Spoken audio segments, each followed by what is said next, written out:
हिमवंत के वन में कभी एक जंगली महिष रहता था, कीचड़ से सना, काला और बदबूदार। किंतु वह एक शीलवान महिष था। उसी वन में एक नटखट बंदर भी रहा करता था। शरारत करने में उसे बहुत आनंद आता था, मगर उससे भी अधिक आनंद उसे दूसरों को चिढ़ाने और परेशान करने में आता था। अतः स्वभावत वह महिष को भी परेशान करता रहता था। कभी वह सोते में उसके ऊपर कूद पड़ता, कभी उसे घास चरने से रोकता, तो कभी उसके सींगों को पकड़कर कूदता हुआ नीचे उतर जाता, तो कभी उसके ऊपर यमराज की तरह एक छड़ी लेकर सवारी कर लेता। भारतीय मिथक परंपराओं में यमराज की सवारी महिष बतलाई जाती है।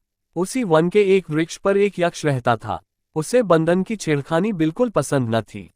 उसने कई बार बंदर को दंडित करने के लिए महिष को प्रेरित किया, क्योंकि वह बलवान और बलिष्ठ भी था। किंतु महिष ऐसा मानता था कि किसी भी प्राणी को चोट पहुंचाना शीलत्व नहीं है, और दूसरों को चोट पहुंचाना सच्चे सुख का अवरोधक भी है। वह ये भी मानता था कि कोई भी प्राणी अपने कर्मों से मुक्त नहीं हो सकता। कर्मों का फल तो सदा मिलता ही है, अतः बंदर भी अपने बुरे कर्मों का फल एक दिन अवश्य पाएगा। और एक दिन ऐसा ही हुआ, जबकि वह महिष घास चरता हुआ दूर किसी दूसरे वन में चला गया।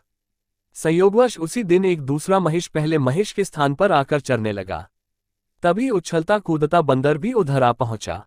बंदर ने आव देखी न ताव, पूर्ववत वह दूसरे महिष के ऊपर चढ़ने की वैसी ही धृष्टता कर बैठा। किंतु दूसरे महिष ने बंदर की शरारत को सहन नहीं किया और उसी तत्काल जमीन पर पटककर उसकी छाती में सींग घुसेड़ दिए और पैरों से उसे रौंद डाला। क्षण मात्र में ही बंदर के प्राण पखेरु उड़ गए।